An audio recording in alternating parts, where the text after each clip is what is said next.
Um dos pontos que nos ajudam a compreender o porquê do comportamento de determinadas pessoas que se encontram em condições de serem oprimidas, auxiliarem o comportamento do opressor, se encontra na sua própria alienação. Em que sentido isso? Estamos utilizando aqui, obviamente, a nomenclatura trazida por Marx ao falar da questão do conflito de classes entre a burguesia e o proletariado. Mesmo que você não goste do pensamento marxista, nós devemos fazer a crítica no sentido de que o processo de alienação ele é real. O que ele significa em si? É a falta de percepção do indivíduo aonde ele se encontra dentro da camada social. Isso faz com que, uma vez que ele não sabe onde ele se encontra, ele não tem mecanismos para agir de acordo com aquele local e fazer com que ele saia daquela condição de oprimido. Essa alienação, embora Marx não aborde dessa forma, nós apenas estamos trazendo a nomenclatura marxista para ilustrar esse pensamento, ela se dá em inúmeras causas. Uma delas se dá em função de uma fuga da sua própria realidade. O indivíduo ele vive em condições tão precárias que ele não consegue encarar essa realidade de maneira constante. Então a sua mente foge para um outro lugar, fazendo com que ele não se sinta tão oprimido quanto de fato ele é.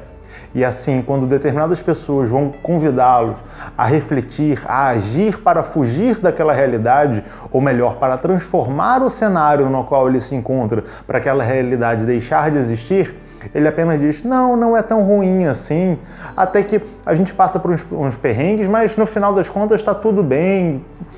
Por quê? Por que ele age dessa forma? Porque ele já está alienado da sua condição. Ele não consegue encarar a sua realidade de frente. O outro ponto que aborda essa questão também é que foi visto no nosso programa sobre teoria da motivação do Maslow, é que se você vive nesse primeiro degrau dessa escada do Maslow, que é preocupada com a questão da sua sobrevivência, dificilmente sobra energia mental para você pensar e agir em outras esferas. Então, se você vive numa sociedade, e nós vivemos numa sociedade que prega a segregação social, que prega o afastamento, a marginalização das pessoas, essas pessoas que se encontram à margem, elas tendem a se preocupar única e exclusivamente com a sua sobrevivência. E a sua sobrevivência não está na mudança da sociedade para que ela e aqueles que se encontrem na mesma condição possam se transformar, mas está na questão de você conseguir um alimento para o dia, está na condição de você ter um lugar para você dormir naquele dia, para que você consiga comprar coisas mínimas para a sua sobrevivência.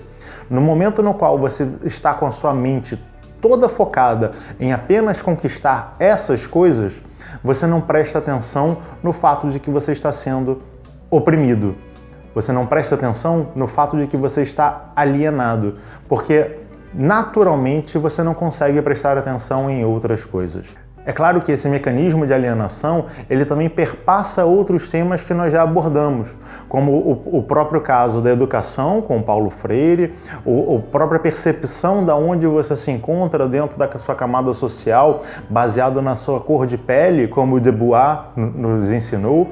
Enfim, o tema é complexo, no sentido de que não existe apenas uma causa para explicar esse fenômeno da alienação. Mas todas essas causas se entrelaçam e nos ajudam a permanecer no mesmo lugar.